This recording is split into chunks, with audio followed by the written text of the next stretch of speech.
There are multiple ways for you to cut weight going into your powerlifting competitions, but one of the most effective and easiest ways is the gut cut. Gut cutting is eating very high density or high calorie, low volume foods so that you clear all of the waste out of your colon. And by doing this, you will cut around 3 to 5% of your body weight before your powerlifting comp. The benefit of using a gut cut versus using a water cut is you will not get as depleted doing the gut cut as you would with something like the water cut. Many times I would see people doing a water cut, but they would get very depleted and it can affect your performance on the platform. But I've used this specific gut cut protocol with over 10 of my clients at their competitions at both international and national level competitions, and they've all went into their competitions feeling strong and not feeling depleted and weak. Getting into how you perform this gut cut, you're going to want to start a gut cut 3 days out from your competition.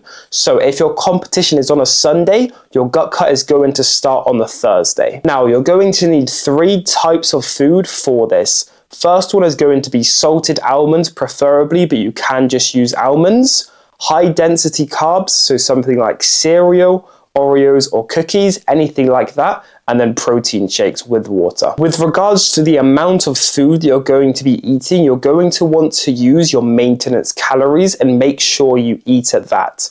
If it's anything more than your maintenance calories, this may not work as it is supposed to. So 2/3 of those maintenance calories are going to come from those salted almonds and the protein shakes. And make sure you have water with the protein shakes and it's not milk. And 60% of that 2/3 of your calories is going to come from the almonds and 40% is going to come from your protein shake. And then the final third is going to be those high density carbs. And during this process, just make sure you drink the same amount of water as you usually would. Don't drink any more than you would and overhydrate yourself, and don't drink any less and underhydrate yourself. So for example, a person who eats 3,000 calories a day to maintain their weight, they would have 1,175 calories of salted almonds, 805 calories of protein shakes, and 1,020 calories of high density carbs. Now, what do you do if you've got to a day out and you're still too heavy?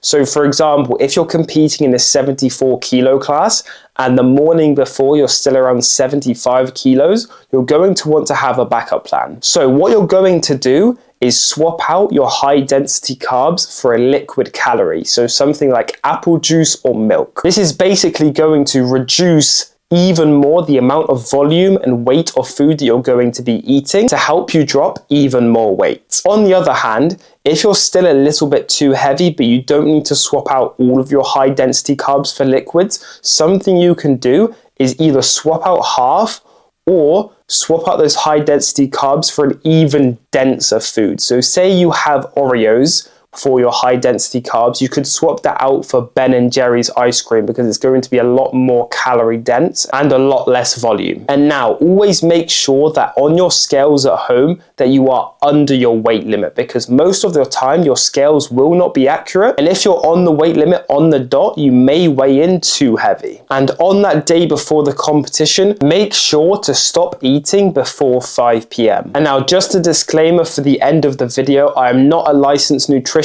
or a doctor, and this is all advice, and perform this at your own risks. If you're interested in one-on-one powerlifting coaching, click the link in my bio, and if you enjoyed this video, please leave a like and subscribe to this channel, and I'll see you guys in the next video.